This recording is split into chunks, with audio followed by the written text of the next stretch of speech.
Here he is sharing some wisdom from Mike McCarthy from his Packers tenure. Take a listen. I go back to this quote a lot, but Mike McCarthy said our biggest struggle is going to be handling success back in 2006 in Green Bay.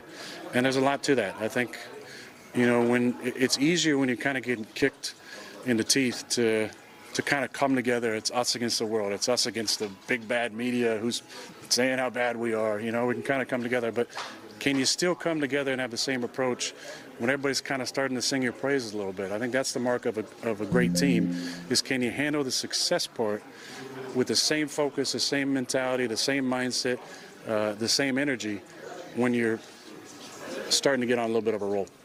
Okay, Brew, your reaction. Both of you guys know I'm in on the Jets. Yeah, you're a Jets right? guy. I got them winning the division, making the playoffs. Jets, Super Nets, Bowl, Clippers, teams like you that. grew up with. This is too much. Thank you. thought so? Thank This you. is ridiculous. I liked it. You liked it? Yeah, I thought it was sober-minded. I mean, success. Thank you, Brew. Success. You're 2-1 against two, sorry, Wilds, That's fair. chumps. Oh, Oh, wow. I thought he was going tomato. Well, they're even below Subtomato. the Yeah. chumps. They're combined 1-5, the teams you've beaten. And the team that pounded you, we think they're good, It's San their Francisco, only win but of they're the 1-2. Right. Right. Like, what?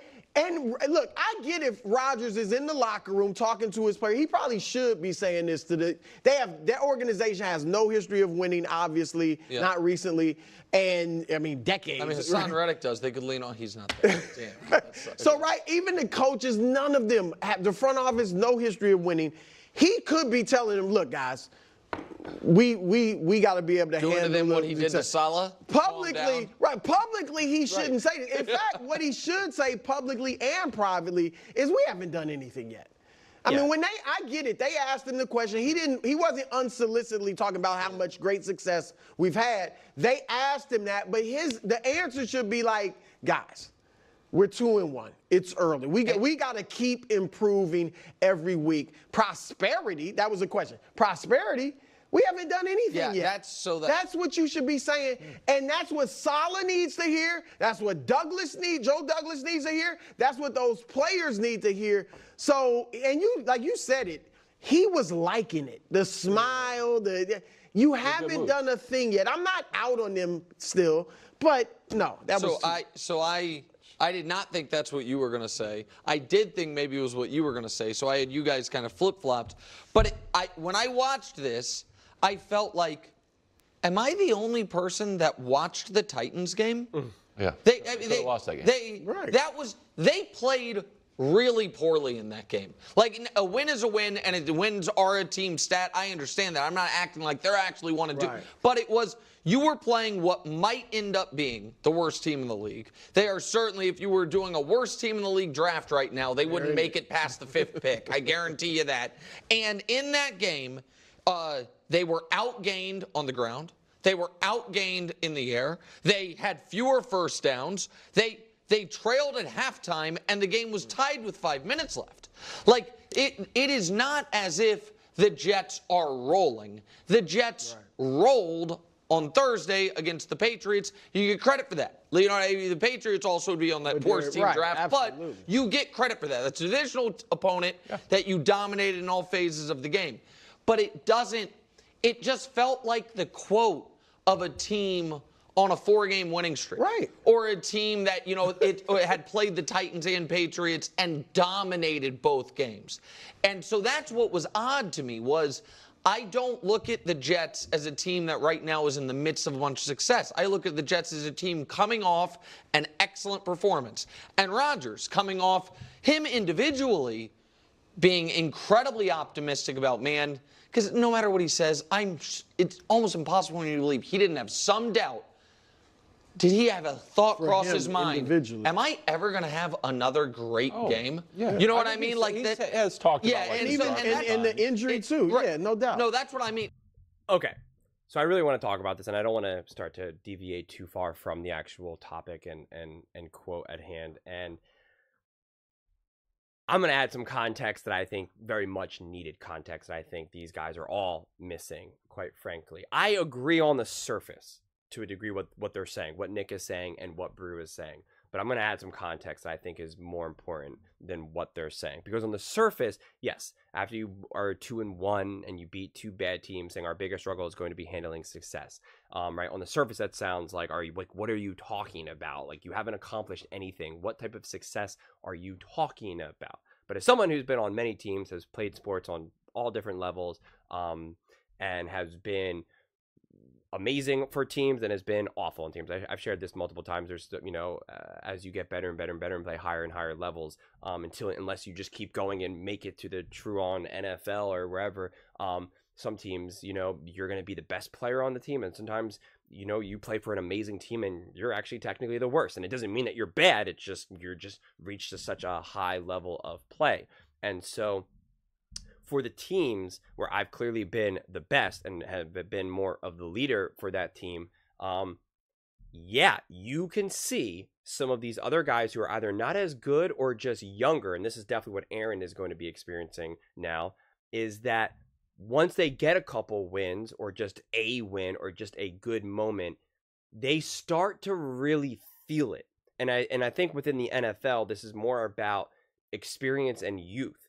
So yeah, one of their struggles, maybe not their biggest struggle, but I think really what Aaron is ultimately trying to say is like, we won a couple games and now I'm in a locker room with guys who are just never really experienced much levels of success. They never really had a strong level of belief that they can actually accomplish something in the NFL within their respective teams, whether because they've just been with the Jets where they had Zach Wilson as their quarterback for the last few years, or it's just because they're new into the league, like whatever it may be, because they're rookies, second years, whatever.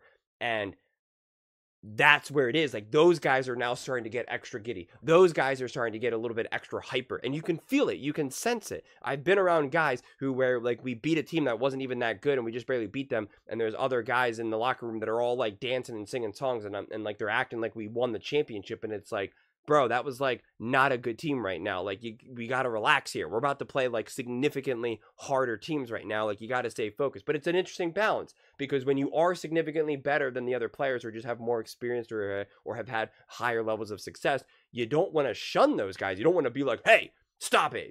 Don't have fun. Don't enjoy yourself. You want to be like, hey, that was a great win. It's fun. It was exciting. It's good. You start to build that momentum. But recognize it's not always going to be that easy. Recognize that there's way more work to be done, right? It's an interesting balance, like anything in life, but especially within sports and within a locker room. So I personally believe that's what Aaron is kind of speaking about. It's not so much like they're just so good, they're so dominant that now that's their biggest struggle, is that they're just how they're going to handle success, right? It's like if I started making videos on here and it just blows up, and every single video I make is just getting a million views, and I'm making a gajillion dollars, and I'm so famous I can't walk down the street. It's like, oh my God, my biggest struggle would be, how do I handle that success? But also at the same time, since I'm obviously significantly smaller than whatever the heck fantasy I just mapped out, it is also trying to figure out the little levels of success that I've had. The fact that I do make videos and that at least someone watches it, someone is interested, someone comments, and it's like, how do I handle that? Do I start to tell myself, oh my God, I'm amazing, 100 people watched my video, that means everyone loves me, that means I'm a god, right? Like, there are different degrees of how you respond to different levels of success. And I'm sure we've all experienced that ourselves in various aspects of our lives, whether it be personally, whether it be professionally, whether it be in sports even. It all depends. So I think that's the nuance and the context that they're missing right now personally. Again, there was a couple of people that I could see so vividly that I played with, and they were just so happy and joyous. And it was just like, I'm like, like, we have such a long way. We're not even that great of a team, but you're experiencing it like we're like this top team. And like, fortunately, I didn't pop their bubble, right? Like, I felt like I went about it in the right way, because I've also been on the other side where I've been with teams where maybe I'm the giddy person feeling all kind of good, and someone was like, yo, like, stop it. And it was just like, oh my God, or I've had coaches who were just like, you're feeling good after a win, and you're on the bus, or you're driving back to the hotel or wherever, and the coach is just like, don't be happy about this, like, you played like garbage, blah, blah, blah, blah, blah. And you're just like, oh my God. And it becomes too crushing, then it becomes too much of a pressure cooker situation. So any great leader, any great coach, any great culture is going to be able to enjoy the wins, accept it, absorb it, have fun with it, but still be in the context and deep understanding that there's way more work to do. It's not always going to be like this. We probably will lose. We'll probably will get rocked. Like, like it's understanding. That's what makes experience so important. That's what makes, when you see these great teams like the Golden State Warriors, the Kansas City Chiefs, whoever may be, right? Like, you see that they've experienced really high highs, and they've also been embarrassed, right? They lost to the Raiders. They lost to the Broncos for the Chiefs, right? Like, they lost to Tom Brady in the Super Bowl, right? Like, they got rocked, right? Like, so they know the highs and they know the lows. So they're more deeply integrated into understanding it, especially, of course, obviously, Patrick Mahomes, Andy Reid, and Travis Kelce, and Spags for that matter. But when they're dealing with some of these other guys, these newer guys, whether it be Rashee Rice, Pacheco, whoever's going to be newer at the time, yeah, they might, after they win a couple wins, they might feel like, oh yeah, we're rolling, baby, let's go. And so that is part of the problem. It's just something that is so unique to professional sports, because you're dealing with constantly new levels of experience and maturity. Some guys are 35, 40 in the locker room, while other guys are like legit 22 in the locker room, right? And have never even taken a professional snap. So it's just a balance. And I don't think what Aaron Rodgers said was so specifically wrong. Again, I know on the surface it's just like, what are you doing? Because it sounds like he's being cocky or confident and just like, yeah, our biggest struggle is going to be handling all this success that we're getting. But I believe I understand what he was trying to get at, and it wasn't exactly how they're kind of painting it. I understand why it's perceived that way. I really do. But I do not think Aaron Rodgers is delusional. Aaron Rodgers knows deeply, because of his experience, because of his high levels of success, and because of his lows of his career. He knows beating the Titans and beating the Patriots is not, popping champagne. I think he's really talking about some of the other younger guys who have never really had any type of level consistent success, or any type of true feeling of like, hey, we can accomplish things this year. So when they're getting those levels of success, it's similar to getting a big paycheck and saying, all right, I'm rich, and then they blow all the money, right? Like, it's just how it happens with plenty of people when they hit levels of success. So I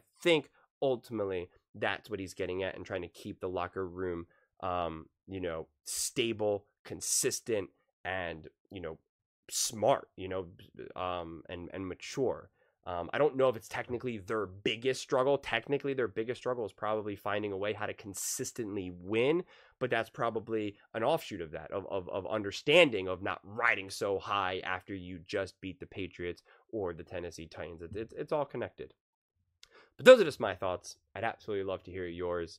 What do you guys all think about Aaron Rodgers saying our biggest struggle is going to be handling success with the New York Jets? Let me know in the comments below. I read every single comment, so whether you agree with me or disagree with me, either way, let's get in some discussions, let's get in some fights, but ultimately, let's just have some fun. And please do consider subscribing. We are building an amazing community here, and I'd absolutely love to see you part of it. I want to build something that we all genuinely feel connected to, something that we're really excited to be part of. I think we're well on our way to doing it. And please don't forget to give this video a thumbs up, as it really does help with the visibility and the algorithm. Thank you so much, and see you next time.